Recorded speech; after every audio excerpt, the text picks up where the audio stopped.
Madoda, sisenjeni. Madoda akithi sisenjeni ngalo mthetho we-South Africa. Zinsizwa ayihlukane phakathi impi. Abanye ababelwela ukuhamba kwabantu bokufika eSouth Africa, abanye bebebhekene nalento nansi iphuma esandleni.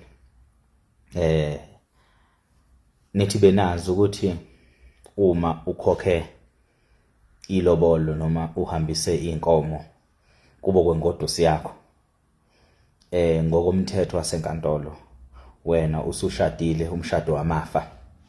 Futhi lo mshado wamafa nje ukuthi namhlanje hlukana wena washada omunye umshado nomunye umuntu, senishada umshado omhlophe noma waphindwa lobola omunye umuntu, lokho akusabalwa ngokwenkantolo, akukho emthethweni. Okusemthethweni okwalo wale ngodosi yokuqala oyilobolile. So now lo mshado wesibili usu invalid. So if walobola intombi yakho and intombi yakho iya decide uhambe enkantolo as long eneyithombe neproof ukuthi wena wayilobola, wena umfazi yona umfazi wakho yokuqala wamafa, which means unelungelo lokuthi okwakho okwakho umshado wamafa lo. So nongabe ke uhambile wayolobola wasu decide ukwenza iprenup. Iprenup yini na abantu bakithi?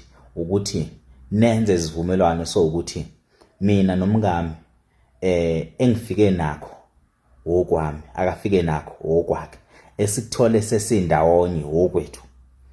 So uma uqale walobola awukwazi ukuyenza iprenup. So kumele uqale wenze iprenup umuntu eseyintombi, ungakanegotiate, ungakakhulumi lutho indaba zamalobolo, nihambe niyokwenza leso sivumelwano before yolobola. Before once walobola sekuphelileke lo prenup ayisasebenzi. So umshado lo wasenkantolo okulilizele loyo omhlophe, lo mshado loyo usuku umshado nje ukuqinisekisa ukuthi ke njengamanje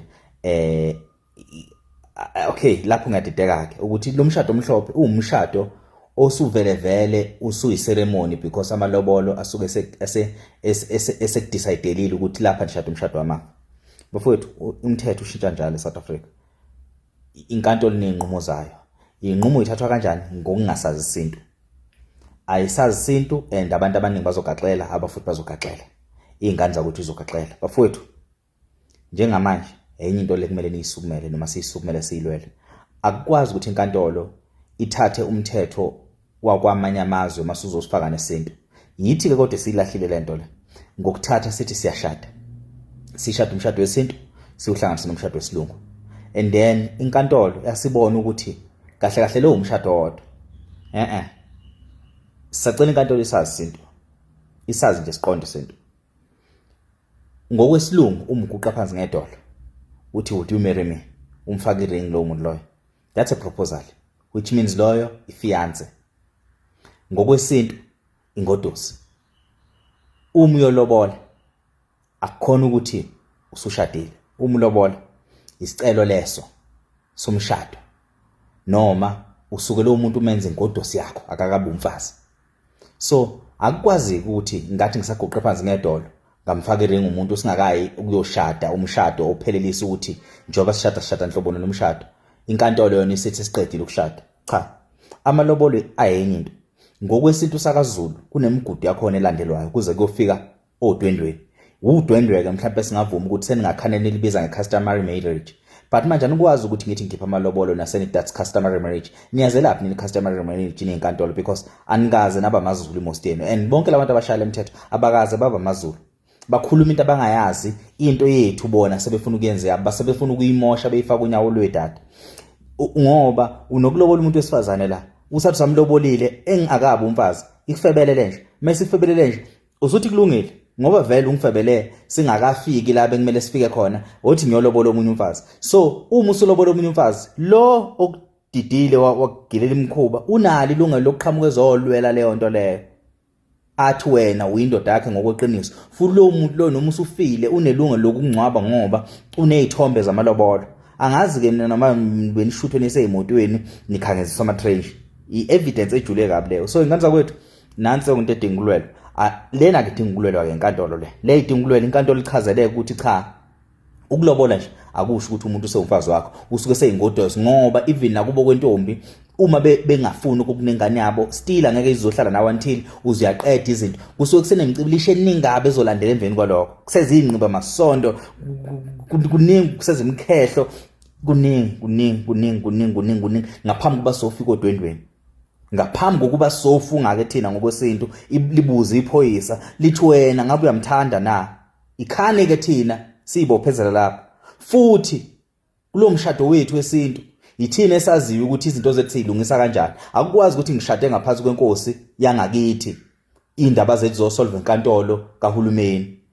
Thina udaba lethu uthi malonakala noma kuba khona ukuthi njengamanje izinto sezifuna ukuphuma esandleni, siqale silungise sodwa siwumndeni, ziphume zihambe zekubakhona, kubizwe ifamily yakubo kwamakoti ngaphambi kokuba sifike ekutheni njengamanje siyahlukanisa. Kanti futhi thina kaZulu asihlukanisi, ayikho lento ekuthiwa i-divorce.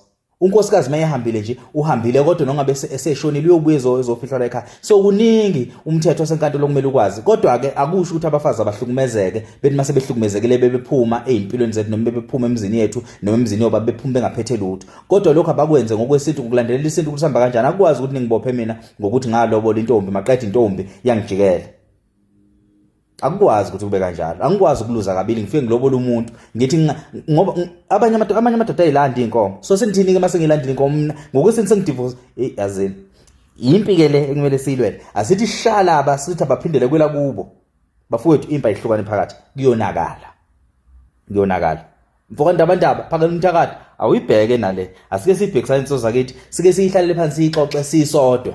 Yiyo ke ezinye zezimpilo ezikumele ilwelwe. Ezinye zezimpi asithi sikhala ngama-influence ukuthi athuleleni abantu bokufika bebemaxhapheshi kulelizwe, izwe lipetukile kunje, siphinde siyibheke nale. Lena ke izosimosha esiqede nya.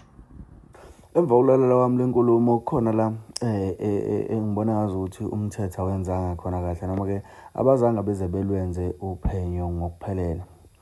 Indaba yamalobolo inokwenziwa abantu bezizulu kakhulu, noma ke ngithi ijwayele ukwenziwa amaZulu kakhulu. Angilazi elinye isiko ukuthi bahlobana kanjani noma babakha kanjani ubuhlobo, kodwa ke la emazulwini engazi ukuthi kunento ezobadida noma kunezinto engeze ukuhamba ngohlelo, ngoba sekuba yikho ukuthi umuntu omnyama uyacindezeleka, njengoba ke kunezinto eziningi ezinokucindezela mhlambe nogcina zenze ngazo ukuthi kuyaboshwa. Mangabe emakhaya usuke wakha umuzi kababa wakho, usuke ungakho umuzi wakho, noma ngathiwa uphumile wena egcekeni kulelo gceke wayokwakha kwenye indawo, kodwa igama lisuke lithi wakha umuzi kababa wakho, futhi uma wakho naye kusawu umuzi wakhe, ukusuke kungewona umuzi wakho. Umuzi uqala ube nomuzi wakho ila khona usuke wakha khona wakhelwa ingane yakho. Ngokwesintu sisho njalo. Kuphinde futhi kunokwenza ukuthi makuwukuthi umakoti ubhedile, mawukuthi sekuhambe isikhathi kwahlukana, ebese kuba nolimo oluthi kunenkomo efanele ibuye, kunenkomo engafanele ibuye, la khona kusuke sekubala khona ukuthi umakoti uneyingane eyingaki, mhlawumbe wayayithola kanjani, yabo. Izona zonke izinto lezo ezibhekwayo ngokwesiko. Bese ngakujabulela kakhulu ukuthi kule nkulumo eqeda ukukhulunywa ukwazi, ngoba sengiconfirmile ukuthi iqiniso ukuthi kube nendlela mhlambe elungiseka ngayo, noma ke kube neziphathimandla zakwaZulu ezikwazi ukuthi zizocacisela umthetho ukuthi cha engazi ukuthi into kanje. Kodwa ke mangiyibuka nje le nkulumo engazi ukuthi izocindezela kakhulu laba bantu abangalazi isiko, noma ke abangewona amaZulu, ngoba ke kunezinto abakwazi ukuthi behambise ngokomthetho kakhulu. Kanti lapha emakhaya kusuke kubhekwa nanokuthi mhlambe kuleyo ndawo uphilwa mpiloni lungakanani udlame olungasuka mangathiwa kwenzeka lezo zinto, ngoba akekho umuntu ongavuma ukuthi umakoti kuthiwa usehlala la ekhaya kodwa abasathandani nobaba. Kanti futhi umakoti uyena ke owahlobonga waphumela ngaphandle wayogila imkhuba. Angiboni ukuthi into ezokwenzeka leyo. Ngaphandle komuhle isikhathi sakho sike sathola nethuba lapha ke ummeli wezemndeni lapha ke noma wezemshado yemndeni ekhuluma ngalolu daba kwenye yama-channel SABC indaba, uthi sizwe ukuthi yena uthini ngalolu daba.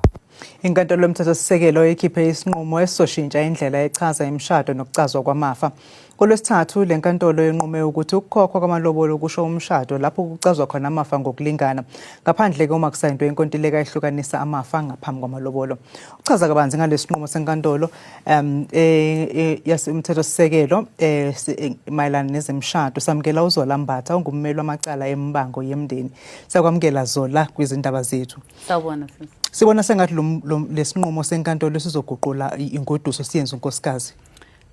I-Recognition of Customary Marriages Act ibizwa kanjalo ngokwesingisi yafika ngo-1998 yafike yathi umuntu okhokhelwe ilobola before 98 during 98 and emva kwa-98 ushade futhi in comittal property lokho kusho ukuthi amafa ahlangene lo nkosikazi nolo baba ahlangene kuba ifa elilodwa manje lokho kusho ukuthi into edida abantu ukuthi bazi ukuthi ngosiko akwenziwa kanjalo okoqala lokho and then enye into edida abantu bacabanga ukuthi bona mebelobola kunenjwayelo yokuthi kukhokha ilobola kulonyaka okuqale kuhanjisa incwadi kuyocela ukuthi sicela ukuvela sizocela and then emva konyaka seqedwe ucela kwashiya ukuthi malini ilobola kuphela unyaka lizokhokhwa emva kokukhokhwa kokuqedelela kwelobola mase abantu mabe signa le contract yokuthi bakhiphe bahlukanise amafa abo mase bayongena esontweni bashade lo mshado omhlophe inkantolo lenkulu ithi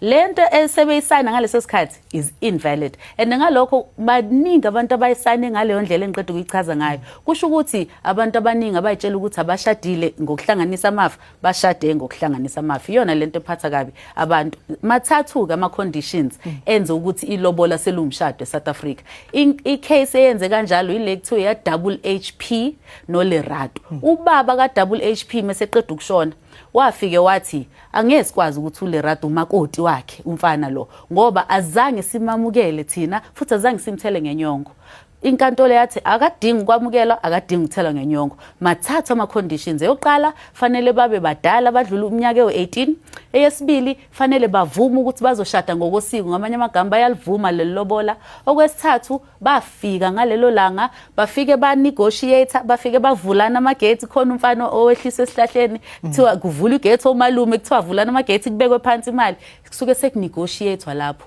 bese sengeniwe phakathi sekukhulunyiwe ukuthi malini ke ilobola lentombazane khona imali ebekwayo etafuleni ukuthi kutshengisa ukuthi umkhonyana uyithathe kakhulu serious le ndaba meqeda bayadla ngaleso sikhathi yilapho inkantolo ithi sekucelebratewe ke lapho mebephuma nje ngesango sebeshadiswe ngokuthi kuhlanganiswe amafa and ikhalisa abantu kakhulu leyo nto ngoba akusilona usiko lethu lolo. Okay, mosikhuluma ngesiko vele mawubheka lapha eNingizimu Afrika siyisizwe esinenhla esihlukahlukene okwenziwa amaZulu akufani nokwenziwa ngamaXhosa. Lo mthetho manje uzokwenzeka kanjani ukuthi kube umthetho ozosebenza kuzo ozobhekana nazo zonke izizwe kanjalo? Njengamanje nje lo mthetho usivele kuthiwa ngesingisi umbrella approach basinike sonke umthetho wodwa sibe sinosiko oluhlukene abantu abasenzela phansi la abantu abahola thina ngokwesiko ibona kufanele basukume baye kule nkantolo enkulu lenkantolo le ekuthiwa iConstitutional Court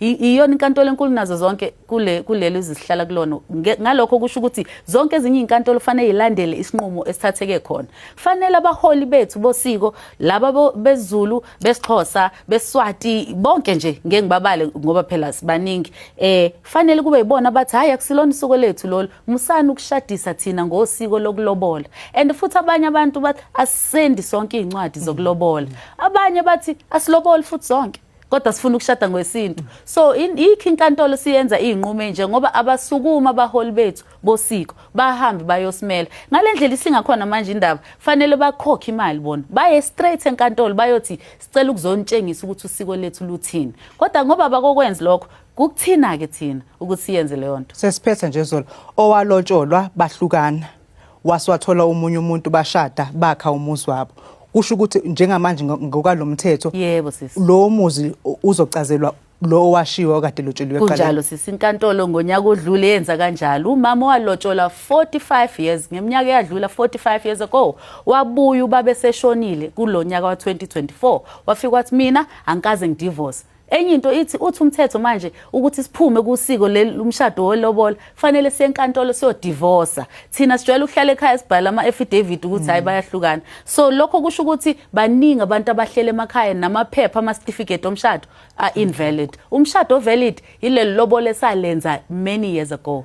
Sibonga kakhulu-ke uZolambatha ube ngummeli wamacala embango yemndeni besikhuluma naye ngesinqumo senkantolo yomthethosisekelo ngemishado yesintu.